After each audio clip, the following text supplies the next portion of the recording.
ఏంట్రా ఎప్పుడూ లేంది కొత్తగా? బుర్ర పని చేయలేదు, నేనేం చేయను? తాగాక బాగా పనిచేసిందా? అయినా చేతగాని వాడిలా తాగడం ఏంట్రా? చెప్పు. ఎంత మా మధ్య పెరిగినా చివరికి నువ్వు కూడా మగాడిని అనిపించావు కదరా? పద్మమ్మ, నేను అప్పుడే చెప్పా, అమ్మాయి కాదంటే నేను తట్టుకోలేనని. మీరే ఏవో చెప్పి పంపించి ఇప్పుడు నన్ను అంటున్నారు. సరే, తన వల్ల నేను బాధపడినా పర్లేదు, నా వల్ల మీరు మాత్రం బాధపడకూడదు. ఇంకెప్పుడు ఇలా జరగదు. సారీ. సారీ ఏంట్రా? అది ఆద్య అమ్మని కలిసి ఒకసారి మాట్లాడదామా? అన్నయ్య, కీర్తనకు వచ్చిందన్నయ్య, కిందుంది. ఏం కీర్తన, పెళ్ళైన తర్వాత మమ్మల్ని మర్చిపోయావా? ఏంటి ఇలా దారి తప్పొచ్చావు? హలో ఆంటీ, ఎలా ఉన్నారు? బాగున్నానమ్మా, కూర్చో. ఏంటమ్మా, ఎలా ఉన్నా? బాగున్నావా? బాగున్నానంటీ. వాసు ఎలా ఉన్నాడమ్మా? వాసు ఎవరంటీ? వాసు వాళ్ళ ఆయన పేరు విష్ణుమా. ఏదో ఒకటి. బాగున్నాడా? బాగున్నాడు. మీ బాక్స్ ఆంటీ ఆద్య ఇచ్చిరమ్మంది. వాళ్ళే ఇచ్చేశారు. సరే ఆంటీ, నేను బయలుదేరుతాను. కీర్తన, మూత మారిపోయింది. Bye aunty. ఎక్కడికి వెళ్తావు? కూర్చో. నా మీద అరుస్తావేంటి? అయి నేను చాలా చెప్పు చూసాను. టైం వేస్ట్, నువ్వు తను మర్చిపో. మర్చిపోవడం ఏంటి అబ్బా? సరే సర్లేరా కీర్తన, మర్చిపోవటం దాకా ఎందుకులే గాని అదే వాళ్ళ అమ్మ గురించి చెప్పు.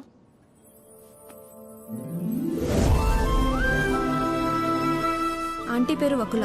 ఒక చిన్న స్మాల్ స్కేల్ ఇండస్ట్రీలా స్టార్ట్ చేసి ఇవాళ దాదాపు కొన్ని వేల మంది వర్క్ చేస్తున్న ఇండస్ట్రీని రన్ చేస్తున్నారు. అది సరే కీర్తన, మ్యారేజ్ అంటే తనకెందుకు అంత మంచి ఒపీనియన్ లేదు? పెళ్ళయ్యాక మీ అబ్బాయి మా ఇంటికి వచ్చేస్తాడా? అదెలా వీలవుతుంది? వాడు మగాడు కదండి. మీరు మీ అబ్బాయిని పెంచినట్టే నేను నా కూతుర్ని పెంచాను. ఇంకో ఇంటికి వెళ్ళిపోతుంది కదా అని ముట్టుకోకుండా ముద్దు పెట్టుకోకుండా నేనేం పెంచలేదు. నా కూతుర్ని ఎలా పంపను? మా వాడు మగాడండి. పోనీ పిల్లలు పుట్టాక తను ఇంట్లోనే ఉండి వాళ్ళని చూసుకుంటే మా అమ్మాయి ఉద్యోగం చేస్తుంది, పర్లేదా? అదెలా కుదురుతుందండి? మా వాడు మగాడు కదా. మా అమ్మాయిని మీ అబ్బాయికి ఇవ్వడం కుదరదు. ఏ? మీ వాడు మగాడు కదండి. అంటే ఏంటి? మా చిరు వాళ్ళ ఇంటికి వెళ్ళి వంట వండి అంట్లు తోమి పిల్లలు ముడ్లు కడితే తను ఉద్యోగానికి వెళ్తుందా? నువ్వు ఆపు, నువ్వు చెప్పు. పెళ్ళానికి పక్కింటి ఆడదానికే కాదు, ఇంట్లో పనిచేసే పని మనిషికి కూడా తేడా తెలియని వాళ్ళు చాలా మంది. భార్య అంటే పడక గదికి, వంటగదికి, వాషింగ్ మిషన్లో బట్టలేయడానికి మాత్రమే అనుకునేవాళ్లు మరికొంతమంది. తన జీవితం మొత్తాన్ని తీసుకెళ్లి ఒకడి పాదాల దగ్గర సమర్పించేంత గొప్ప లక్షణాలున్న మగాడు ఎప్పుడూ లేడు.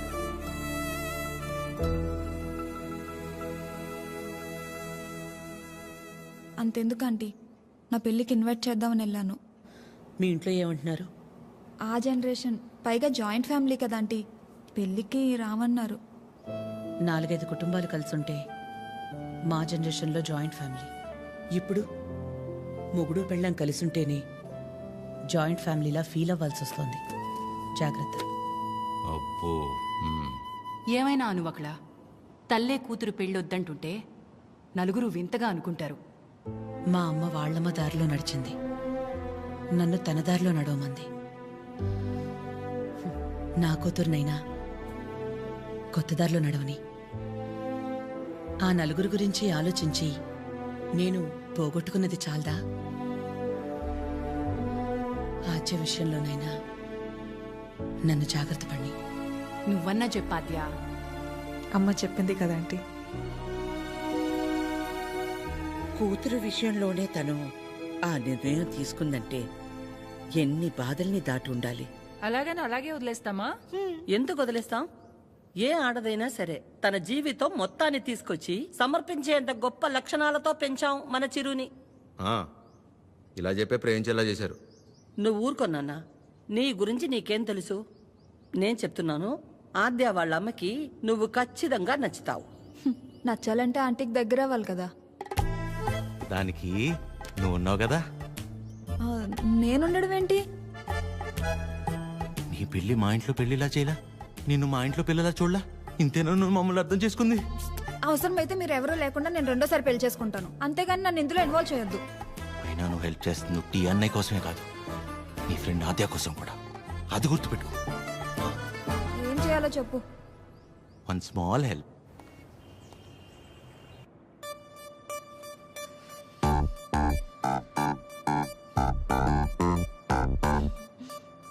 ఏమైంది? ఏం లేదే. ఏదో టెన్షన్ పడుతున్నట్టున్నా. అంటే ఇవాళ విష్ణు వస్తున్నాడు కదా. అదేంటి నిన్న ఎల్లుండి వస్తున్నాడు అన్నావుగా? ఇవాళే వస్తున్నాడు అంటున్నాగా. ఏదో అయింది. ఆద్య, నా బ్యాటరీలో ఫోన్ అయిపోయింది. ఒకసారి విష్ణు ఫోన్ ఇస్తే నీకు కాల్ చేసిస్తా. బ్యాటరీలో ఫోన్? వాడు వస్తాడో రాడో అన్న ఎక్సైట్మెంట్లో ఒకసారి నీ ఫోన్ ఇస్తావా?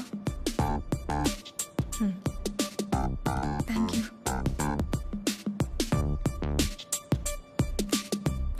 హలో విష్ణు. చెప్పు. ఏంటి ఎక్కడున్నావు నువ్వు? ఏమైంది? ఏంటి? హలో. ఒక్కోసారి ఒక మాట మార్చకు చెప్తున్నా. ఎవరు మార్చారు? ఏం మార్చారు? ఒక నిమిషం ఆద్య. హలో కీర్తన. చెప్పు. ఏం చెప్పాలి? అవునా? నమస్తే.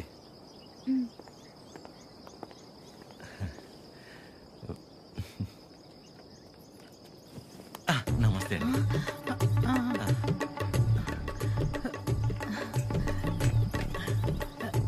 నమస్తే.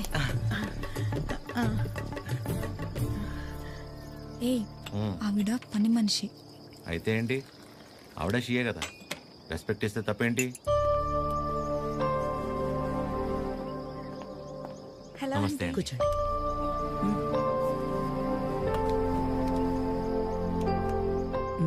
నీకు చెప్పా కదంటీ తిని గురించే. నాకు అన్నయ్యలాగా. వీళ్ళ ఫ్యామిలీ కూడా చాలా క్లోజ్ ఆంటీ నాకు. అందుకే మిమ్మల్ని పర్సనల్గా రిక్వెస్ట్ చేద్దామని వచ్చాను. మీ పేరేంటి? చిరంజీవి. ఏం చేస్తుంటారు? కళ్యాణ మండపం ఉందండి. అమ్మాళ్ళు కూడా మీలాగే ఒక ప్రాజెక్ట్ స్టార్ట్ చేద్దాం అనుకుంటున్నారు. వచ్చే దారిలో ఫ్యాక్టరీ కూడా చూసి వచ్చారండి, చాలా బాగుంది. కొద్ది రోజులు ఇక్కడే ఉండి అబ్జర్వ్ చేస్తే వీళ్ళ ప్రాజెక్ట్ కూడా కొంచెం హెల్ప్ అవుతుంది ఆంటీ. అంటే ఇంట్లో ఆడవాళ్ళని సపోర్ట్ చేయటం కొడుగ్గా నా బాధ్యత కదండి. ఆద్య కూడా మీకు మాట చెప్తానంది. మెసేజ్ చేసింది.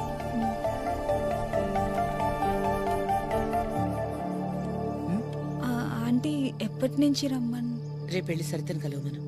Okay, thanks aunty. థ్యాంక్స్ అండి. బాయ్. చల్లంత కవ్వింత కావాలిలే, ఆద్యకి విషయం తెలిస్తే నా మొహం కూడా చూడదు. ఒళ్ళంత తుల్లింత రావాలిలే. ఆంటీకి అబద్ధం చెప్పానని తెలిస్తే నేను చంపేస్తుంది. సరిత ఎవరు? సరిత ఎవరు? సరిత సరిత సరిత సరిత సరిత ఎవరు? రేపు వెళ్తావుగా, తెలుస్తుంది. రేపు తెలుస్తుంది, రేపు తెలుస్తుంది. ఇదంతా బానే ఉంది కానీ హత్యకు తెలియకుండా వెళ్ళటమే కరెక్ట్ కాదేమో అనిపిస్తుంది. సీతాదేవి కోసం రాముడు బయలుదేరాడని సీతకి తెలుసా? బయలుదేరలేదా? అది సీత నమ్మకం, రాముడి బాధ్యత.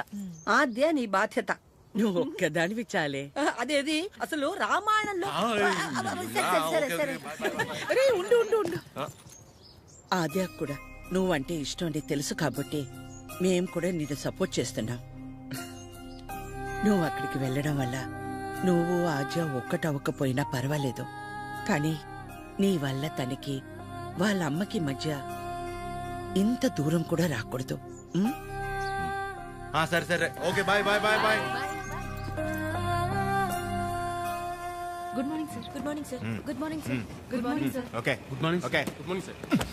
గుడ్ మార్నింగ్ చెప్పకుండా వెళ్తే ఉంటారు gulab jam. Good morning sir. అక్కర్లేదు, పోరా. ప్రేమ్ నిన్నేరా ఇటు. గుడ్ మార్నింగ్ రా ప్రేమ్. రా వాసు, ఎన్నిసార్లు చెప్పారా? సాయంత్రం 2 పెగ్గలు వేసిన తర్వాత నువ్వు నేను ఫ్రెండ్స్. Now it's factory. ఇక్కడ మేనేజర్, నువ్వు డ్రైవర్. అండర్స్టాండ్? సారీ రా. ఐఎమ్ సారీ రా.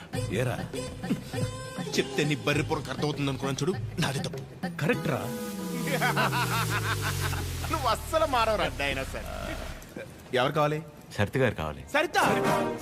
సరిత ఎందుకు అంత షాక్ అవుతున్నారు భయ్య? జనరల్ గా సరిత లాంటి లేడీస్ ఎలాంటి రకం అంటే భయ్యా, చిన్నప్పటి నుంచి వాళ్ళని ఎవరు దేకకుండా, ప్రేమించకుండా, పట్టించుకోను కూడా పట్టించుకోకుండా, ఒక రకమైన ఈర్ష్యతో, కోపంతో ప్రపంచాన్ని ప్రతిక్షణం ఎంతో చిరాగ్గా చూస్తూ, నవరసాల్లో హాస్యం, శృంగారం, కరుణ, శాంతం ఇలాంటివి ఏమీ లేకుండా బ్రతికేస్తూ, వాళ్ళ కింద ఒక 100 మందికి పనిచేసే దరిద్రం పడితే వాళ్ళకి ఏది పాయిజనో ఏది పాయసమో అర్థం కాని సిచ్యువేషన్ లో పడేసి రక్తం పీల్చుకుంటుంటారు. చూసావు భయ్యా? అలాంటి చిలకలు ఎక్కడైనా ఉంటారేమో కానీ మా సరితమ్మ ఉండేది ఎక్కడ తెలుసా? ఇక్కడ. ఆవిడ కడుపును మమ్మల్ని కనలేదు కానీ మా కన్న తల్లి కంటే ఎక్కువ. సరితమ్మ అంటే చూపించావు. ఏయ్ సరితమ్మ bless me. మీ గొప్పలు చెప్తున్నాను మేడం. You have 230 years. ఒక డ్యూటీ తప్ప మిగతావన్నీ బాగా చేస్తావుగా. ఏదో మీ ట్రైనింగ్ Get out. దీని మూడు ఖచ్చితంగా కటౌట్ పెట్టాలి. నమస్తే అండి. ఇక్కడ అందరూ ఆడవాళ్ళే.